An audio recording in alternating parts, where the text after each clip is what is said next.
नमस्कार। आज हम इतिहास के एक ऐसे चैप्टर को खोलने वाले हैं जो दशकों तक दुनिया की नजरों से छिपा रहा। एक ऐसा सीक्रेट मिशन, एक ऐसा राज जिसने 20वीं सदी का नक्शा ही बदल दिया। हम बात कर रहे हैं प्रोजेक्ट सैमसन की, इजराइल के सीक्रेट न्यूक्लियर प्रोग्राम के बारे में।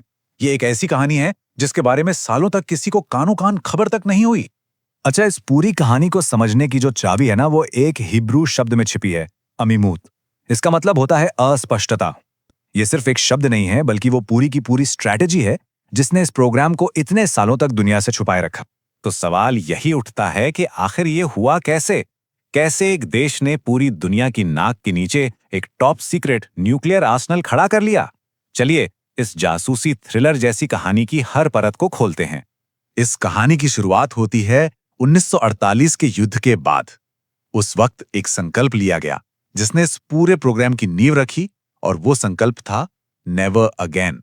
इजराइल के पहले प्रधानमंत्री डेविड बेन गुरियन का ये कोट सब कुछ साफ कर देता है। उन्हें लगता था कि सिर्फ पारंपरिक सेना के भरोसे नहीं रहा जा सकता, कभी न कभी संख्या बल भारी पड़ जाएगा। उन्हें एक ऐसे आखिरी सुरक्षा कवच की जरूरत महसूस हुई जो हर खतरे को रोक सके, और यहीं से इस परमाणु महत्वाकांक्षा का जन्म हुआ। तो वो कौन लोग थे जिन्होंने इस नामुमकिन से लगने वाले मिशन को अंजाम दिया? ये तीन चेहरे इस कहानी के मेन आर्किटेक्ट थे। प्रधानमंत्री डेविड बेन गुरियन, जो विजन लेकर आए, शिमोन पेरेस, एक तेज तर्रार डिप्लोमेट, और जाहिर है वैज्ञानिक अर्नस्ट गेविट बर्गमैन। इन तीनों ने मिलकर इस गुप्त मिशन को हकीकत में बदला। अब कहानी का फोकस शिफ्ट होता है डिमोना के रेगिस्तान पर। यहां दुनिया को धोखा देने के लिए एक बहुत बड़ा नाटक खेला गया। कहा गया कि एक कपड़ा फैक्ट्री बन रही है, लेकिन असल में वहां कुछ और ही पक रहा था।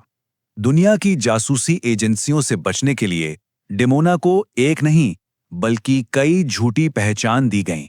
कभी इसे टेक्सटाइल फैक्ट्री बताया गया, कभी मैंगनीज प्लांट, तो कभी एक डेजर्ट रिसर्च स्टेशन। हर नाम असलियत पर डाला गया एक नया पर्दा था।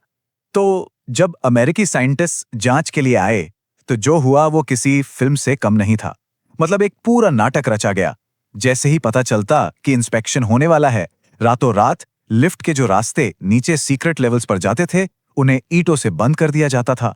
नकली दीवारें खड़ी कर दी जाती थीं, और फिर उन इंस्पेक्टर्स को ऊपर ऊपर का टूर करा दिया जाता, ऐसी मंजिलों का जिनका असल में कोई वजूद ही नहीं था।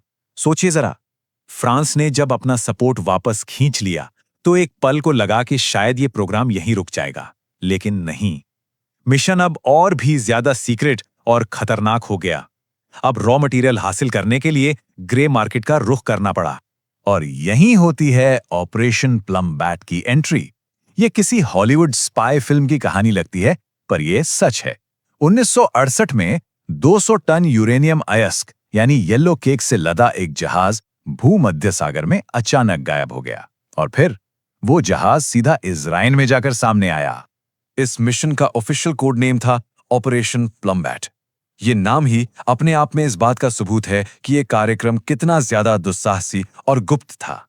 दशकों तक ये राज ही बना रहा, लेकिन फिर ये बाहर आया, और इसे किसी बाहरी जासूस ने नहीं, बल्कि अंदर के ही एक आदमी ने दुनिया के सामने ला दिया। ये नंबर है 57। ठीक 57 तस्वीरें। ये वो तस्वीरें थीं जो मॉर्डके वानुनु नाम के एक टेक्नीशियन ने डिमोना फैसिलिटी के सबसे सीक्रेट हिस्सों में चुपके से खींची थी। वानुनु के इस खुलासे ने दुनिया में जैसे भूचाल ला दिया। द संडे टाइम्स ने लिखा कि पहली बार दुनिया के पास ठोस सबूत थे कि इजराइल दुनिया की छठी न्यूक्लियर पावर बन चुका था। मोनोनो के इस एक कदम ने दुनिया को तो हिला दिया, पर उन्हें इसकी बहुत बहुत भारी कीमत चुकानी पड़ी।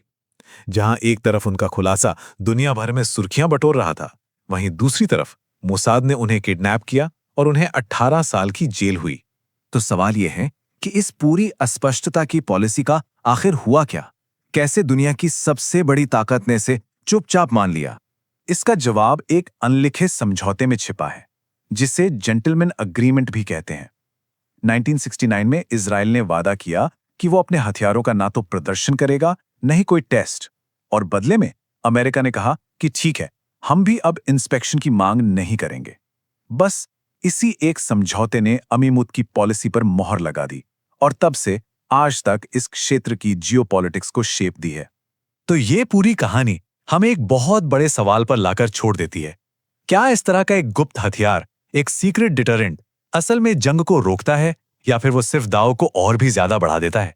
इस पर सोचना बहुत जरूरी है। खैर, आज के लिए इतना ही। इस सफर में हमारे साथ जुड़ने के लिए बहुत बहुत शुक्रिया।